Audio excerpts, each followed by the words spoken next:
Hi there. Welcome to the Hash. May the 4th be with you. We are here to talk about crypto news, not Star Wars stuff. I'm Zach Seward. I'm joined today by George Kaludis, Jen Sanasi, and Will Foxley. We're going to get this thing going, starting with Jen. What is up? Okay, so it's May the 4th, so I think it's only fitting we talk about the meme king himself, Elon Musk. So he changed his profile picture to a collage of Bored Ape NFTs that was made for the Sotheby's 101 Bored Apes auction last year, and Twitter is divided. So some people think that Elon is trolling NFT owners, and others think that he's teasing his entrance into the NFT space. Michael Buhana, who is the co-head of digital art at Sotheby's, tweeted, "As much as I admire your work, I'd like you to remove your PFP that I created for our Sotheby's sale, or you credit me. Happy to send you the original file minted with the buyer approval." So I have some thoughts on this. I think Elon, I don't know. George, I'm going to toss it to you first. What do you think Elon is up to? I don't think it should be divided at all. Elon is clearly sort of making fun of NFTs here in JPEG NFTs. He said, "Oh, these seem pretty fungible to me," in a later tweet. So, I mean, every time I think I get it, I don't. I think he's just making fun of the Bored Ape thing, and he's making fun of PFPs. That's sort of the short of it. I don't know why anyone would think that this is bullish at all. Zach? I think fun is the operative word there. I think Elon Musk is having fun, basking in the limelight of all us dorks speculating about what it all means for crypto and Twitter. And for him to extend his rampage of fun to the world of NFTs seems pretty par for the course. So I'm going to go with it's a fun little lighthearted troll. It is interesting to see price activity on stuff like this, but such as crypto. So that part is funny that people could be standing to make millions or lose millions on, just the whims of whatever the latest Elon tweet is. But hey, have fun, man. He's out there having fun. He's having fun staying rich. We're having fun staying poor, and we're here talking about it. So yeah, do you, Elon? Whatever is next, I'm sure it will also be exciting and potentially interesting and potentially market moving. Who knows? Jen, tossing it to you. So I have a theory. Maybe Elon is over the Twitter NFT profile pic feature and he's going to scrap it. This is based on absolutely no fact, just pure speculation. When he said seems kind of fungible, it just reminded me of this problem that a lot of people are talking about with the Twitter display pics. If I right-click and save any JPEG of an NFT, I can mint that as a new NFT, put that in my Twitter profile pic, and then I get the hexagon. So maybe Elon is working on solving that problem. I don't know. That's my theory. Will, what do you think? This guy just keeps playing crypto Twitter like a fiddle. Let's go back through the books. What happened with Dogecoin a year ago, April 2021? He sank the entire market. He destroyed the entire Bitcoin market. Bitcoin collapsed from highs to yearly lows with a series of tweets. And we have the same thing here. He is just making fun of the NFT market. He's just doing the right-click save thing, and boom, now everyone's just going to laugh at these guys. And you see it in the price action. I think this is my favorite part about it. Look at that chart. Everyone looks at it, and they're like, oh, shit, Elon bought my ape. And then the price goes up on all these tokens, and then 30 seconds later, oh, wait, he just right-click saved. And then everybody's sold off really quickly. That's the story of what you're seeing here, is just him continuing to play everybody, which is also just kind of sad, right? This is not what Bitcoin's supposed to be about. Bitcoin is not supposed to be about Elon Musk, who has made a fortune using government subsidies to create a lot of his projects. He's a huge entrepreneur. He should get a pat on the back for that. But a lot of what he's been able to do has been a leverage play on government money. And Bitcoiners can't seem to get away from it. And all the crypto ecosystem still getting played by him. I love this story. I think it's hilarious. I hope this continues to happen. And I also think, Jen, to your point, he does not like these PFP things. He said in the article, in the CoinDesk article, you can read about it right there. He says, I don't like these things. I think they're annoying. I think he's going to get rid of it. I think you're going to see some differences and changes coming to Twitter, and this will be one of them because he's had enough of the Bored Apes. Zach, I'll give it to you for last take on the story, though. I can't top that, man. That was great. I mean, that is great. He is the ringmaster of the attention economy at this point in time. No one is replacing him. Who's going to replace Elon as the ringmaster of the attention economy, specifically on Twitter.com? I don't know. We'll have to wait. We'll have to wait and see who's going to come for the king. All right, let's change gears. Let's go to the world of DeFi. Let's talk about Terra. Terra is about to extend its UST stablecoin onto a Polygon-based DeFi platform called Sin Futures. Now, UST has been surging in market value. It is growing in might. It is definitely among the top 5 stablecoins by market cap right now.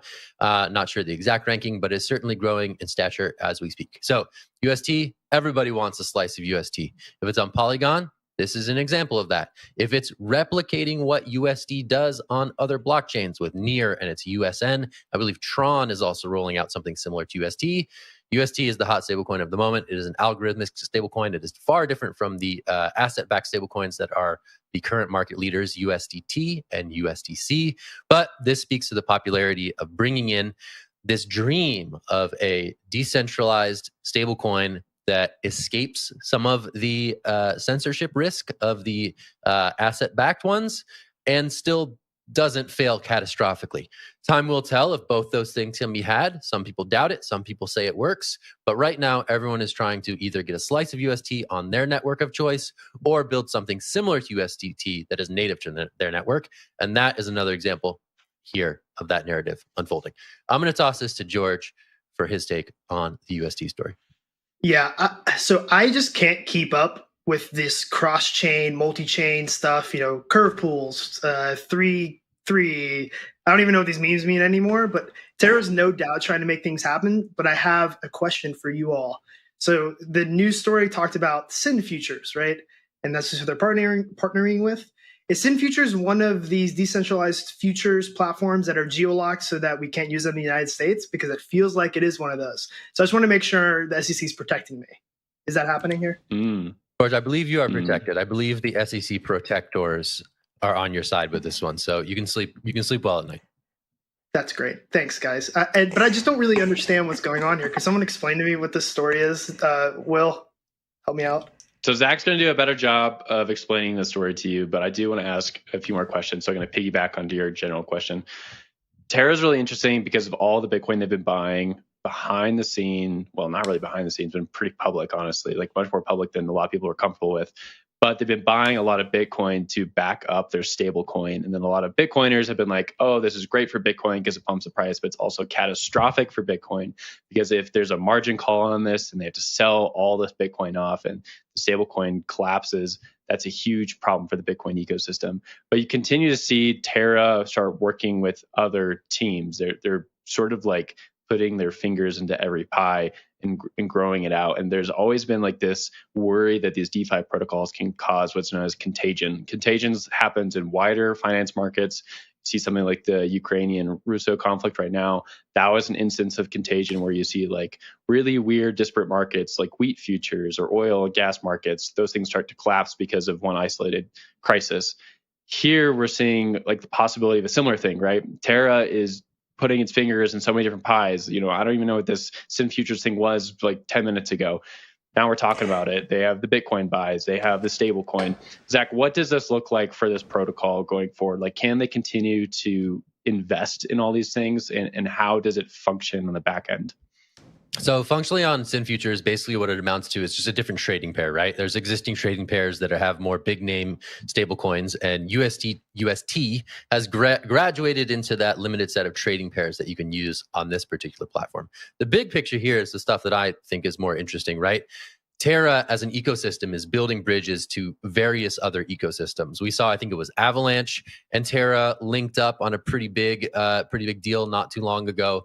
Obviously, Terra was, a big story in the Bitcoin community for a while now. So what we have here, I think, from a bigger perspective, is interesting bridge building, not technical bridges here, cultural bridges between these various communities. And I think Terra is sort of capably and nimbly inserting itself into some of these other ecosystems in a way that is interesting.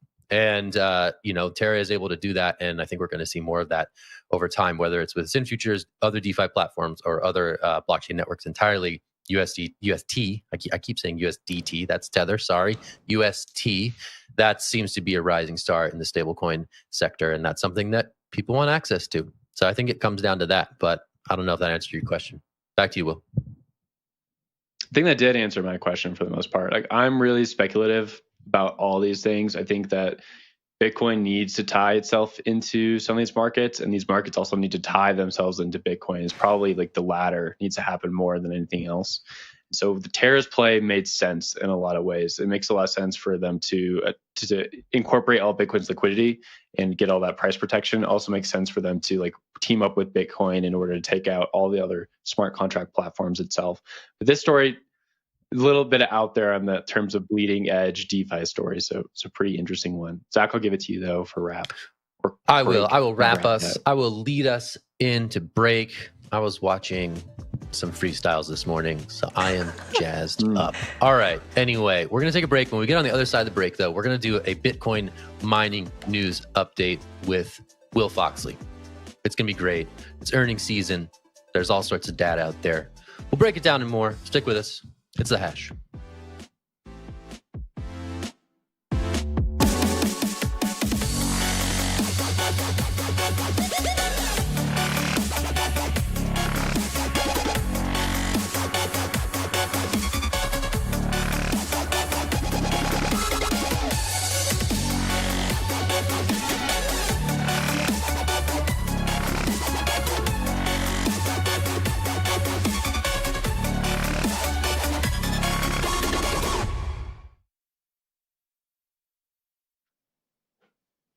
And welcome back to The Hash. So let's talk about mining disclosure. I do work at a mining company covering a lot of this information. So take everything I say with a little bit of salt here. Marathon came in with lower numbers than expected. Marathon Digital is one of the largest miners in the North American space. They're huge on the stock market. They have a lot of hash rate under management, which is basically like how much Bitcoin they can mine per year. And they're frequently within headlines, whether it be CoinDesk, Bloomberg, or elsewhere. This month, we saw they put out some new figures showing that they actually had a dip in Bitcoin production by about 31% over month rather. And that did not line up with some of the other production figures we saw from different public miners who basically continued steady along with like their previous production levels. So why does this matter? Well, if you're looking at the bigger Bitcoin narrative, we saw a few things pop out in 2021. Obviously, Bitcoin's price was a big thing. Obviously, people putting Bitcoin on their balance sheet for the corporations is huge. The El Salvador story was something. Another big storyline that a lot of people probably have not looked at is these public mining firms going public last year. Like, they were all private, they went public, about 20 of them went public, and they are basically able to leverage all public money, all this capital and finance money that's on Wall Street to increase their production and size the companies. Now we're looking into a possible bearish scenario. The Fed is increasing rates. Money's getting a little tighter. There's even talk of like lowering the Fed's assets under management. And that plays into a lot of people's fears about where the stock market is going. And that is therefore going to push these public miners who are really leveraging these capital markets to grow. So I'm expecting to see actually a lot of pain from public mining companies. We've seen that in the first quarter where a lot of these public mining companies bled out.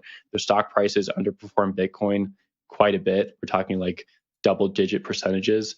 I think that could happen going to the rest of this year, even though on paper, a lot of these firms are actually doing quite well. They're adding more Bitcoin mining machines to racks. They're mining more Bitcoin, but they just are exposed to public markets, so it gets a little bit tough out there.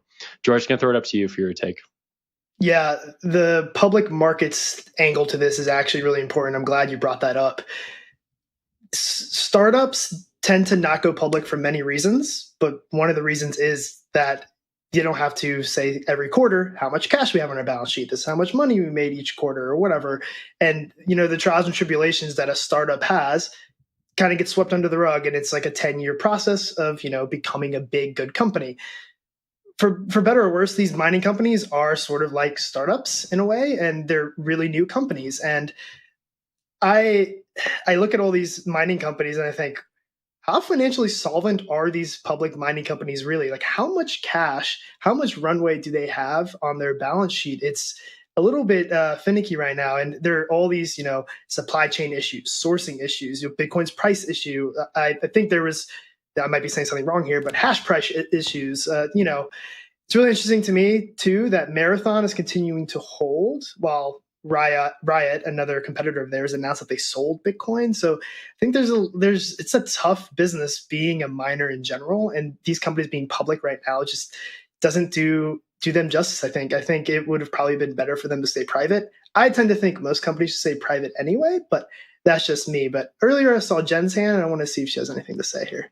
Yeah, I have a question for you, Will, on George's favorite topic. So I know that Marathon Digital, when they moved to Montana, it was to achieve 100% carbon neutrality, right? And then this report says that their production was down 30% in April. And so maybe I've drawn a parallel where there is no parallel to be drawn, but is this a trade-off we're going to see as mining companies start to focus more on climate concerns? Are we going to see production drop?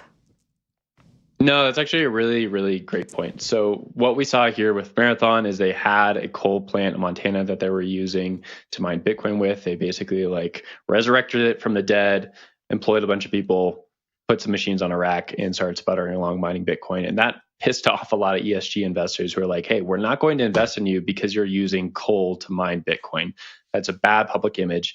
And to George's point, if you choose to go along that route as a public company, you have to disclose a lot of these things. You need to disclose where your energy sources are oftentimes, just because investors are curious about this stuff. The SEC is asking for information more so about your finances, but investors want to know where your energy sources are coming from. They want to know who your labor is. They want to know what local jurisdictions you're operating in.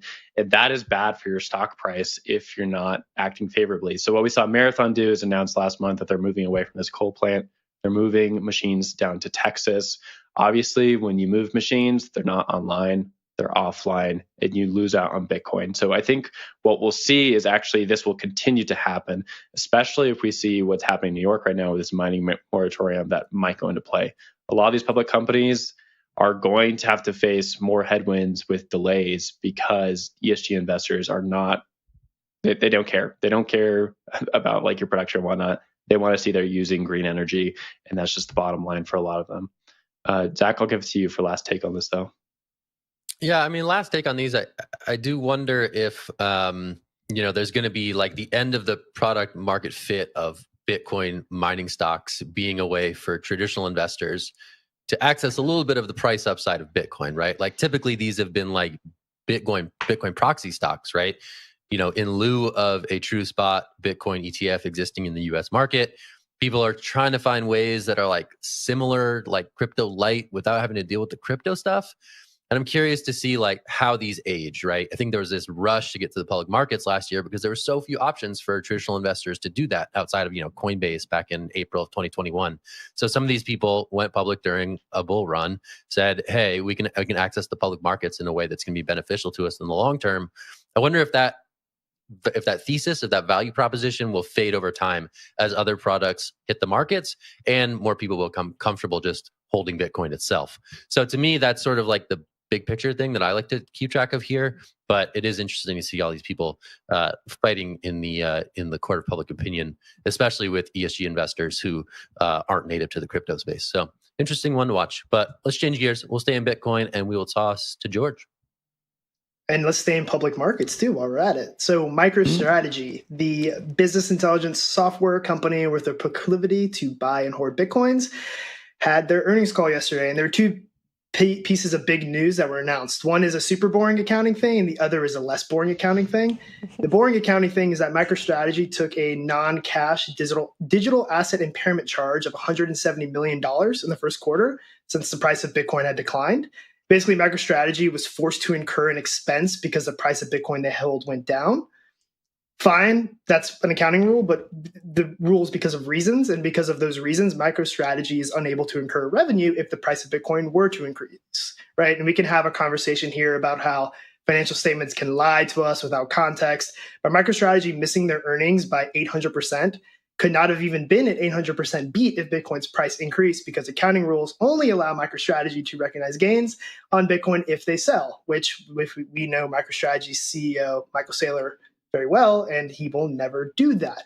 The other accounting thing was the announcement of a new CFO who has experience at Goldman Sachs owned GreenSky, which is kind of legit if you ask me. So I think that's a good thing.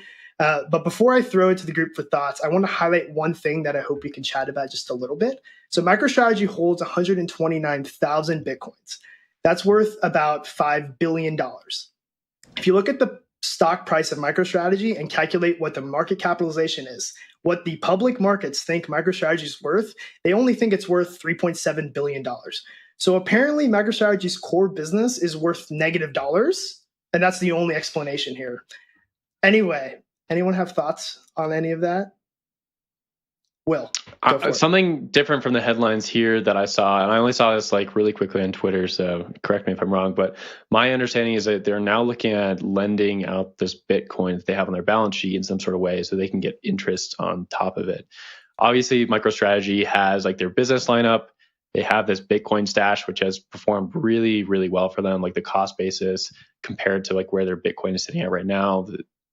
Nice little gain there for Michael Saylor. Like a nice pat on his back for doing that. I think like I've seen a few tweets and a few thoughts from people saying like this could be one of the best financial trades of all time if Bitcoin really does do what people are thinking it's going to do.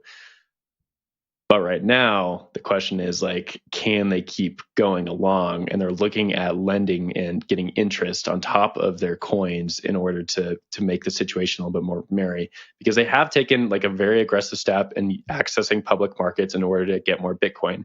And I think even in this call, George, correct me if I'm wrong, but there was even talks for the first time of what a margin call would look like for MicroStrategy if Bitcoin's price dropped enough. So to me, I'm looking at MicroStrategy and thinking like, you guys made a really ballsy play.